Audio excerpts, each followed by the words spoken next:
మాజీ ముఖ్యమంత్రి వర్యులు జగనన్న ఆదేశాల మేరకు మాజీ శాసనసభ్యులు వెంకటరామరెడ్డి గారి ఆదేశాల మేరకు ఈరోజు జగన్ 2.0 అనే సూపర్ యాప్ను ప్రారంభించడం జరిగింది. నిన్న తాడేపల్లిలో జగనన్న ఈ యాప్ని ప్రారంభించారు. మరి ఈ యాప్ గతంలో కూడా మనకు డిజిటల్ బుక్ అనే యాప్ని విడుదల చేశారు. దాన్ని కూడా దీనికి లింక్ చేసి మరి జగనన్న 2.0 యాప్ని సరికొత్తగా మరి ప్రారంభించారు. ఈ యాప్ని ప్రతి వైఎస్ఆర్ కాంగ్రెస్ పార్టీ కుటుంబ సభ్యుడు డౌన్లోడ్ చేసుకోవాల్సిందిగా కోరుకుంటున్నాము. ఈ యాప్ యొక్క ప్రత్యేకత ఏమిటంటే ఈరోజు మనం చూస్తున్నాం, ఈ కూటమి నాయకులు చేస్తున్నటువంటి అరాచకాలు అడ్డు అదుపు లేకోకుండా ఇష్టానుసారంగా రాష్ట్రం అంతా కూడా ఒక భయంకరమైన పరిస్థితి వాతావరణాన్ని సృష్టించారు. మరి ఈరోజు ప్రశ్నిస్తుంటే గొంతు నొక్కే ప్రయత్నాలు చేస్తున్నారు. మరి ఫేస్బుక్ ని వైఎస్ఆర్ కాంగ్రెస్ పార్టీ యొక్క ఫేస్బుక్ పేజ్ని కూడా లాక్ చేపించారంటే మనం ఆలోచన చేయొచ్చు.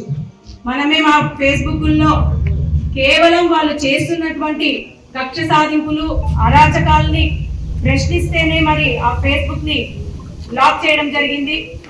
ఈ విధంగా ఏ చిన్న కార్యకర్త కూడా ప్రశ్నించినాడు అంటే కేసులు పెట్టడం, ఇబ్బంది పెట్టడం, రకరకాలుగా వాళ్ళని ఇబ్బంది పెట్టి హింసించడం వంటివి ఈ కూటమి ప్రభుత్వం చేస్తుంది. ఈ రోజు ప్రజల ఇబ్బంది వాళ్ళకు పట్టదు.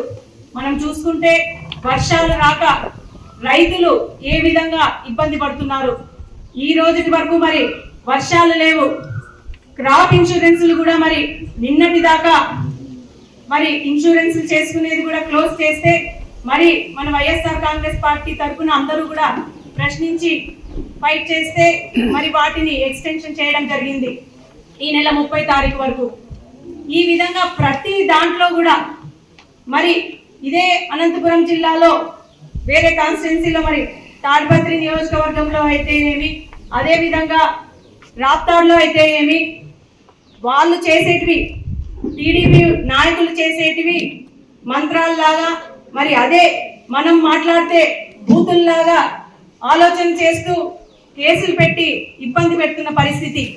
వీటన్నిటినీ ప్రతి ఒక్క వైఎస్ఆర్ కుటుంబ సభ్యునికి చేరే విధంగా ఈ యాప్ని డౌన్లోడ్ చేసుకుంటే కింద విలేజ్ గ్రామం దగ్గర నుంచి, గ్రామంలోని కార్యకర్త దగ్గర నుంచి రాష్ట్రంలోని నాయకుల వరకు ప్రతి ఒక్క సమాచారం కూడా ఈ యాప్ ద్వారా చేరుతుంది. ఏదో యాప్లు ప్రతిసారి వీళ్ళేదో చేస్తున్నారని అనుకోవద్దండి. ఈ యాప్లో ప్రతి ఒక్క సమాచారం, ఎందుకంటే ప్రతి సమాచారం అంటే రాష్ట్రంలో ఎక్కడ మారుమూల గ్రామంలో కూడా ఏదైనా అన్యాయం జరిగినా దాన్ని ప్రశ్నించిన ప్రతి ఒక్కటి కూడా ఇప్పుడు మనకు తెలుసు. మనకి ఎక్కువ మందికి ఇన్స్టాగ్రాము, ఫేస్బుక్లోనే ఎక్కువ మంది ఫాలో అవుతూ ఉంటారు. కానీ వాట్సాప్ యాప్ కూడా ఉంది. వాట్సాప్ యాప్ ద్వారా ప్రతిదీ కూడా సమాచారం ఏ విధంగా అయితే వస్తుందో ఆ విధంగా ఆండ్రాయిడ్ వాళ్ళైతే 2 స్కానర్లు ఇచ్చారు. ఆండ్రాయిడ్ ఫోన్ ఉన్న వాళ్ళకి ఒక స్కానరు, ఐఫోన్ వాడే వాళ్ళకి ఒక స్కానర్ ఇవ్వడం జరిగింది. ఈ లింక్ని వాట్సాప్ ద్వారా ప్రతి ఒక్కరు కూడా మీ నుంచి మీ తెలిసిన వారికి, వారి నుంచి వాళ్ళకి తెలిసిన వారికి, ఇలా ప్రతి ఒక్కరికి ఈ లింక్ని పంపించి మరి ప్రతి ఒక్కరు కూడా ఈ యాప్ని డౌన్లోడ్ చేసుకునే విధంగా కూడా చూడాలని చెప్పేసి కోరుకుంటూ, ఈరోజు ఎవరు ఎన్ని ఇబ్బందులు పెట్టినా వాటిని అన్నిటినీ తట్టుకొని ధైర్యంగా పోరాడుతున్నాము అంటే కేవలం జగనన్న మీద ఉన్న నమ్మకము, ఆయనే మా ధైర్యము, బలము అని కూడా నేను గట్టిగా ఈ సందర్భంగా చెప్తున్నాను. ఖచ్చితంగా వీటన్నిటికీ ఈరోజు ఎవరైతే ఇబ్బందులకి గురి చేశారో వాళ్ళందరూ కూడా ఖచ్చితంగా మూల్యం చెల్లించుకునే రోజు వస్తుంది.